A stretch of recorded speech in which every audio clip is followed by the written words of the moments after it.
럭셔리 세단을 말할 때 빼놓을 수 없는 가치가 바로 헤리티지, 오랜 전통입니다. 오랜 기간 명맥을 이어왔다는 건 그만큼 큰 성공의 역사를 거뒀다는 뜻이기도 하겠죠. E클래스가 그런 자동차입니다. 1946년에 등장해서 1700만 대 이상이 판매된 메르세데스 벤츠에서 가장 성공한 자동차죠. 저는 모터그래프 박홍진입니다. 이곳은 오스트리아 빈이고요. 오늘 이곳에서 11세대로 풀체인지된 신형 E클래스를 만나보겠습니다. 일단 전면부에서 보면은 전통과 현대적인 디자인 감각이 모두 공존하는 것 같아요. 이 차량은 이제 AMG 라인인데요. 하단에 이 블랙 하이글로시 소재들이 많이 적용돼서 스포티한 느낌들을 더해주는 것 같습니다. 헤드램프 같은 경우에는 정말 독특한 형상을 취하고 있는데요. 하단에 굴곡이 진 부분, 이 부분은 과거의 E클래스를 연상케 하는 그런 느낌이기도 하고요. 최근에 공개됐던 이 S클래스의 느낌을 연상시키기도 합니다. 사실 처음에 사진이 공개됐을 때 약간은 호불호가 갈린다는 느낌도 있었는데 실제로 보는 게 훨씬 더 괜찮은 편입니다. 라디에이터 그릴 같은 경우에는 좀 EQ를 연상케 하는데요. 블랙 패널이 적용돼서 상당히 미래지향적인 느낌이면서도 긴 바가 적용이 돼서 단단한 인상도 더했습니다. 측면에서 봤을 때 전 이 차를 처음 보고 많이 커졌다는 걸 느낄 수 있었어요. 기존 플랫폼의 형태를 충분히 개량을 해서 실내 공간을 더 많이 확보했다는 거겠죠. 벤츠에서도 실제로 이 부분을 상당히 강조하고 있습니다. 공간감을 넓히기 위해서 상당히 신경을 많이 썼다고 하더라고요. 이 외에 측면에서 눈길을 끄는 거라면 이 S클래스에서 적용이 됐던 이 플러시 도어 핸들입니다. 이렇게 팝업 형태로 디자인이 돼서 문을 열고 닫을 때도 편리하거니와 문을 닫고 주행을 하게 되면은 공기역학적으로도 상당히 도움이 많이 되죠. 후면부도 많이 새로워진 느낌이죠.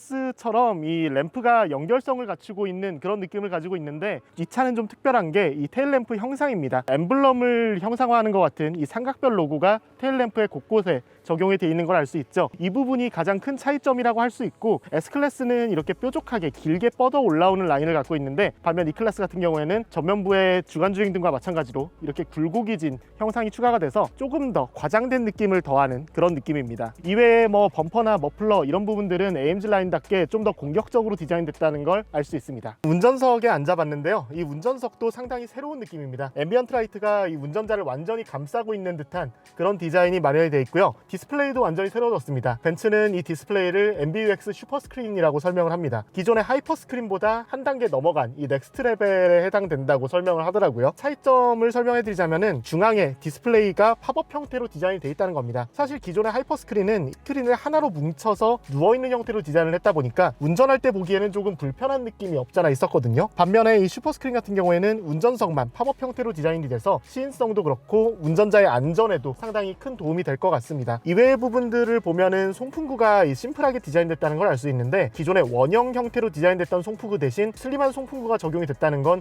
개인적으로는 조금 아쉽습니다. 이외에 부메스터 사운드 시스템, 여기에 돌비 애트모스 시스템이 적용이 됐다고 하고요. 4D 서라운드 시스템까지 적용을 해서 입체적인 음향감을 제공을 한다고 합니다. 자체적으로 적용한 이 OS에 상당한 서드파티 앱들을 적용을 했는데요. 틱톡이라든지 앵그리버드, 줌 다양한 기능들을 활용을 할 수 있다고 합니다. 2열에 한번 앉아봤습니다. 제 키가 181cm 정도 됩니다만 레그룸이 상당히 넉넉해요. 주먹이 한 2개 정도, 이 정도의 여유 공간이 마련이 되어 있다는 걸 알 수 있는데 휠베이스가 길어지다 보니까 거주성도 상당히 좋아진 걸로 보입니다. 중앙에는 2열 송풍구가 마련이 되어 있는데요. 블랙 하이글로시 소재로 디자인이 돼서 조금 더 고급스러운 느낌을 더했습니다. 측면 사이드 커튼도 적용이 되어 있는데 이 부분이 전동식이 아니라는 점은 조금 아쉽네요. 그리고 이 중앙에 이 팔걸이 같은 부분도 소재는 상당히 좋습니다만 조금 더 다양한 기능을 넣을 수 있는 구성이 마련됐으면 좋지 않았을까 싶습니다. 네, 이제 E클래스를 타고 고속도로로 나와봤습니다. 시승하는 모델은 E200 AMG 라인이고요. 주행을 하면서 상당히 인상적인 게 뭐냐면은 아마 E클래스를 타보신 분들은 아실 거예요. 4기통 엔진 특유의 이 껄끄러운 회전질감이 있다 보니까 가속을 할 때 조금은 듣기 안 좋은 소리가 났었거든요. 그런데 지금 이렇게 속도를 올리면 마이크로 이 엔진 소리가 전해지는지 모르겠습니다만 제법 괜찮은 소리가 들립니다. 지금은 컴포트 모드에서 주행을 하고 있고 스포츠 모드로 바꿔서 차선을 바꾸고 급가속을 한번 해볼게요. 지금 80km고 제한속도가 130km니까 뒤에 차도 없고요. 응답성 자체가 엄청 빠르진 않은데 엔진음이 조금 더 거칠어진 느낌은 듭니다. 이번 E클래스를 타보면서 가장 인상적인 것 중 하나가 승차감입니다. 액티브 에어 서스펜션이 적용되어 있고 뒷바퀴를 조향해주는 후륜 조향까지 들어가 있는데 이렇다 보니까 차선을 바꾸는 상황에서는 일체감 있게 움직이는 게 인상적인데요. 아무래도 이 고속 상황에서는 앞바퀴가 조향하는 방향과 뒷바퀴가 동일하게 조향을 하다 보니까 조금 더 빠르게 차선을 바꿀 수 있는 것 같습니다. 반대로 100km 이하에서는 뒷바퀴가 반대로 조향하면서 회전 반경을 줄여주는 역할을 한다고 해요. 뭐야 이거.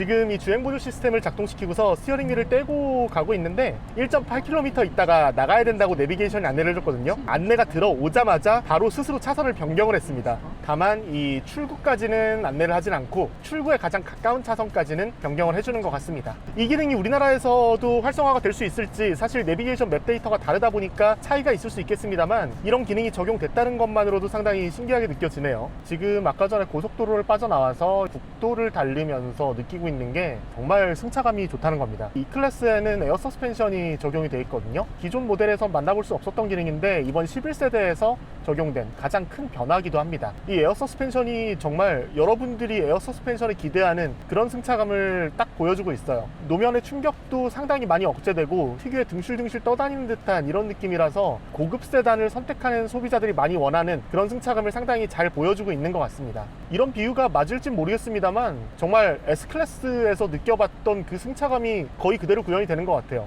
지금처럼 이렇게 맨홀 뚜껑을 밟고 가는 구간에서도 범핑이 어느 정도 느껴지지만 잔진동이 저한테 전달되지는 않습니다. 에어 서스펜션의 단점 중 하나가 이렇게 한번 충격이 오면은 잔진동이 상당히 오래 간다는 건데요. 반면에 이 E클래스 에어 서스펜션은 상당히 똑똑하게 반응을 하는 것 같습니다. 에어 서스펜션이 달린 차들은 상당히 출렁거린다고 말씀드렸잖아요. 반면에 이 E클래스 상당히 인상적인 게 뭐냐면은 지금처럼 이렇게 코너를 도는 상황에서도 제 몸이 기울어지는 건 느끼는데 차체가 기울어지진 않습니다. 기울어지는 방향의 서스펜션이 좀 더 단단하게 버티면서 차체를 지지를 해주고 좀 더 안정적인 주행을 할 수 있게 도와주는 것 같아요.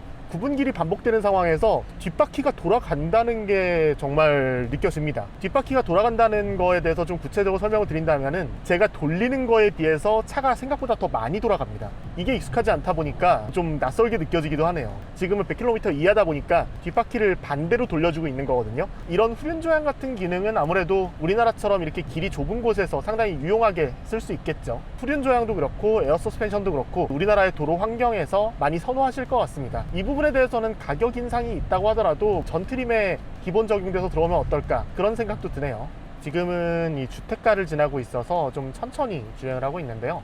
사실 저는 이 기존 E클래스의 4기통 모델에서 가장 불만이었던 것 중에 하나가 1500rpm과 2000rpm 사이에서 발생하는 특유의 껄끄러운 진동, 이게 상당히 불만이었거든요. 반면에 지금 이제 1500rpm대를 유지를 하면서 주행을 하고 있는데 일상적인 주행을 하는 과정에서 이거 진짜 시끄러워서 못하겠다 하는 그런 느낌은 전혀 안 들 것 같아요. 정말 여러모로 많은 분들이 좋아할 것 같은 그런 차입니다. 제가 지금 시승 중인 E200 엔트리 모델의 AMG 라인, 이 모델에 대한 주행 느낌을 정리를 해본다면 기본적으로 우리나라 사람들이 고급차를 선택할 때 원하는 부분들을 모두 다 충족을 하고 있다는 겁니다. 승차감도 좋고 정수성도 상당히 뛰어나고 핸들링은 상당히 안정적이에요. 기존의 2.0 가솔린 엔진의 가장 큰 불만이었던 시끄러운 소음과 진동도 많이 상쇄됐고 후륜 조향이 적용이 돼서 다양한 도로 환경에서 유용하게 대응할 수 있어요.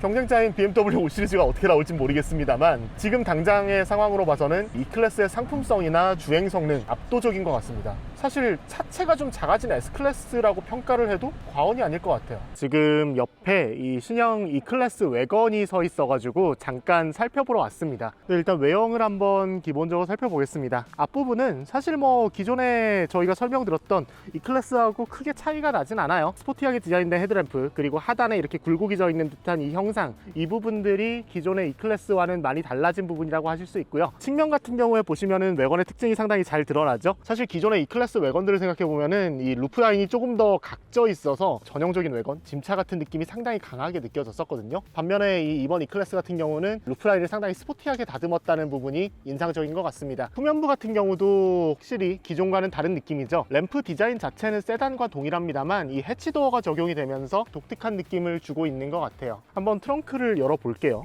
트렁크를 열면은 상당히 광활한 공간이 나옵니다. 인상적인 게 이 플러그인 하이브리드라서 이 배터리가 배치가 되다 보니까 공간이 많이 손실되진 않을까 그런 느낌을 받았었는데 전혀 그런 거 없이 이 외건 특유의 넉넉한 공간을 잘 보여주고 있습니다. 배터리가 적용이 돼 있다 보니까 트렁크 공간이 좀 많이 높아 보이긴 하거든요. 지금 그래서 등받이가 좀 더 위쪽으로 올라와 있는 것 같은 그런 느낌을 받긴 합니다. 한번 2열을 접어보면은 알 수 있을 것 같은데요. 이렇게 지금 2열을 접었는데 조금은 턱이 내려가는 걸 아실 수 있죠. 아무래도 배터리 때문에 이 플로어가 좀 더 높게 설계되어 있다 보니까 오히려 시트 등받이가 좀 꺼지는 그런 느낌을 주는 것 같습니다. 트렁크 부분에서도 상당히 인상적인 부분들이 있는데요. 이 부분에 비상 조명이 설치되어 있는 게 상당히 인상적이에요. 밤에 트렁크를 열었을 때 뒤에서 차가 운전자를 보지 못할 걸 대비를 해가지고 설치되어 있는 비상 조명인 걸로 추정이 됩니다. 제가 이게 뭔지 방금 당겨봤는데요. 이걸 이렇게 당기니까 이 아래에 견인고리가 이렇게 튀어나왔습니다. 다시 누르면 이렇게 아래로 내려가는 거를 볼 수 있죠. 지금 공간만 봤을 때는 체감상 뭐 GLC 정도의 트렁크 공간이 나오지 않나 그런 느낌이 드네요. 사실 글로벌에서 아직 정식으로 자세한 내용이 공개되지 않아서 차가 있는 걸 보고 찍자 하고 급하게 찍긴 찍었습니다만 어떤 차인지 간단하게 둘러보기만 했는데요. 자세한 부분들이 있으면 조금 더 소개해드리도록 하겠습니다. 벤츠는 오랜 전통을 유지하면서도 현대적인 감각을 잃지 않기 위해서 노력하는 브랜드입니다. 이번에 만나본 신형 E클래스도 그런 부분들을 잘 보여주고 있었는데요. 자세한 부분들에 대해서는 E클래스가 우리나라에 출시된 시점에 맞춰서 소개해드리도록 하겠습니다. 그럼 저는 또 다른 소식으로 돌아오도록 하겠습니다. 전 지금까지 오스트리아 빈에서 모터그래프 박공준이었습니다.